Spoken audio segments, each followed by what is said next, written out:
Old School RuneScape finally gave us an update on the first new skill in the game, sailing. They just posted a new blog article to their website. I haven't read the blog yet, but I did check out some of the replies on their posts that they made on X, and I'm not gonna lie, most of them weren't looking too hot. There were some positive ones, but what I'm gonna do is I'm gonna read the blog post right now, write a few main talking points of each section, and give you all the basic information you need to know, so by the time you're done watching this video, you have all the information that you need for their new sailing blog post. So with that said, let's get right into it, man. So here's the blog post. The title is Behind the Scenes of Sailing Volume 1. And I'm gonna skim through this. I'm gonna read it, but I'm just gonna talk over some of the main points from the blog post.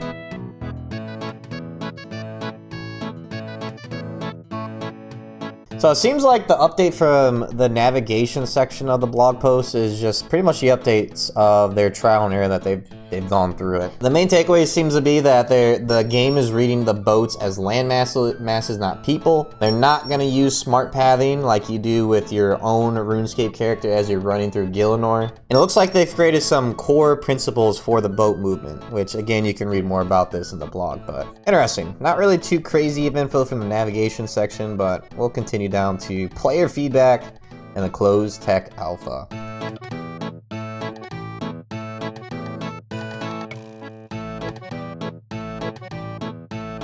I just got done reading through the player feedback closed tech alpha. For context on this, I guess a little while ago they opened up a few beta worlds for a select group of individuals to go and try out sailing to get their feedback. And this is some of the stuff that they did with the feedback they got from the beta group. And pretty much this whole section is just adjusting some of the criticism they got for it. So for example, boats needed to be relatively small. The big boats took too much space up.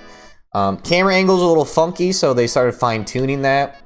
There were some click box issues that they work on, and they also started working with the idea of perpetual movement, meaning that just like normal with like a ship's sailing, if it's moving in one direction, it's going to keep moving without actually having to do any adjustments. For the Old School RuneScape game purposes, that's more like you not having to click to keep the boat moving. If it's moving in that direction, it'll keep moving until you make a move with the stop. So I guess it's Old School RuneScape physics in that way. Nothing too crazy on this section. It's just, they're just talking about some of the adjustments they're making from the criticism, which is good. But nothing too crazy. But anyways, we're gonna move on to the next section, Unity prototype and what we've changed. So we'll find out what this is.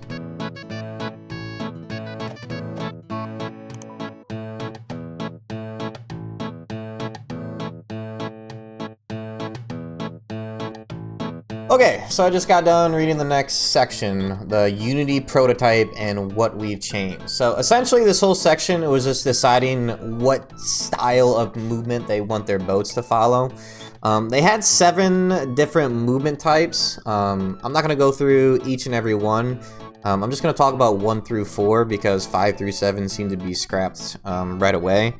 But essentially you have your old style of movement like you do with the character, like the destination clicking, where if you click on a certain tile in the game, your character will run to that tile, and then once you hit that tile, it stops. So that's like one of the main movements that they were trying to test out with. And they also had another movement, which we talked about earlier, was the perpetual movement, where if you click on a tile, that's just gonna direct where your boat's going to go, and your boat's gonna continue that direction until you decide to change it or it collides with something. Essentially, though, they did have some playtesters with this, and what they've saw from the playtesters was 1 and 3 were the favorites from the playtesters. So that's kind of more of like the perpetual movement, where your boat will continue in the direction where you clicked. They had one main issue was, I guess they had some sort of side panel that they were trying to work with, and they're, you know, working on trying to make that side panel work better with the functionality of the movement. But between 1 and 3, 1 was ultimately chosen. Again, that was the perpetual movement that they were talking about earlier, and the main reason why they chose 1, again, it was very popular in the playtesters, and it seemed to have more consistent and more predictable movements. They do have a little video of some of the movements. They only have it through 1 and 4. Like I said, it seemed like 5 through 7, they just didn't really entertain it too much, and the playtesters didn't really like it. So if you are curious to kind of see more of the movement, they have these 2 videos here, one of the destination movement and one of the perpetual movement. I'm not gonna lie, just from watching these videos, I think they chose the right one. The number 1 movement does seem to be more predictable and more consistent. But yeah, like always, if you wanna get some more info, you can always read and look at the blog yourself. But we got one more section to talk about, and that's what's next. I'm gonna read through this, and once I have a few talking points, I'll talk to you guys here in a second.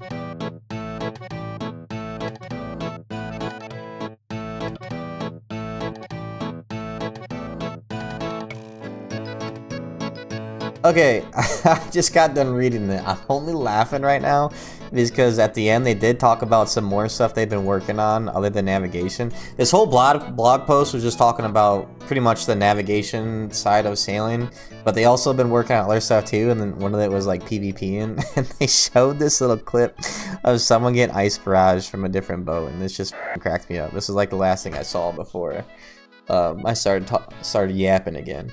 But anyways, this last section that they're talking about is pretty much just saying that they're gonna do one more closed, what do they call it? They're gonna do one more closed tech alpha, meaning that group of individuals that they had earlier for feedback is gonna get brought back in. They're gonna have them try out all the changes that they just made from the first closed tech alpha. And then from their feedback, they're gonna continue to make more changes. But they're planning on that being the last closed tech alpha. The next one will be an open tech alpha. Is that what they're calling this? Open tech alpha. I don't even know what that means. Oh, alpha.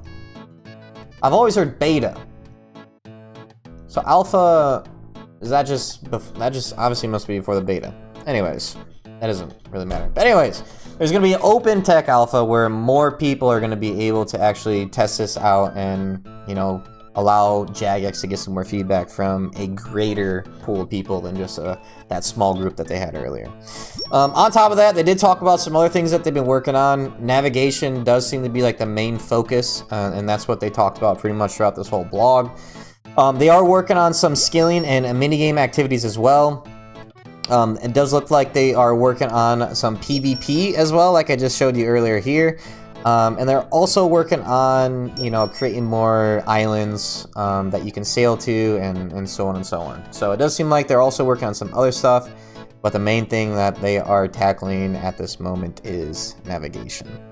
But yeah, anyways, that is everything you need to know on this blog post. If I can give any feedback from this, you know, I don't really have too big of an opinion on sailing. I'm more of the person that's excited for new content like this than someone who's scared of new content like this. The only thing that I'm really going to talk about is I think that the way that the dev team is going about this is the right way.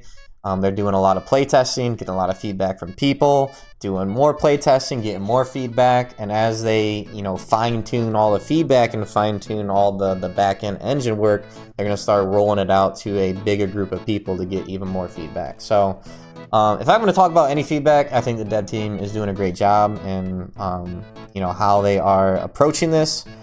And it does seem like, you know, this is going to be pretty neat. I really do think it's going to be pretty cool. When they pulled the options of new skills, I immediately said yes. As far as the new skills go, I'm always someone that has always said that I'm open to new content in the game. As long as all the new content does, it just adds more content into the game without taking away from what Old School RuneScape already is. In my personal opinion, I thought Sailing and Shamanism did a great job at fitting that narrative, and I thought Taming was a bit too polarizing. I thought it had been too game-breaking, and it would just completely change the game. I think Sailing has a lot of potential. I'm excited to see what they do. However, I think what the community truly deserves is one last pull between Shamanism and Sailing because of how close those two were in that poll to see which new skill was going to be. I'm not the only one that thinks that. A lot of other people in the community think the same way I do, and I think it's only right just because of how close those two were in the final votes. That's just my personal opinion. Who knows if they will actually do that or not, but if Sailing does come out, I still think it's going to be an awesome update. But anyways, I hope this video helped. I hope it gave you all the information you need to know on the new Sailing blog. If you liked the video, make sure you do, and I'll catch you in the next one. Deuces.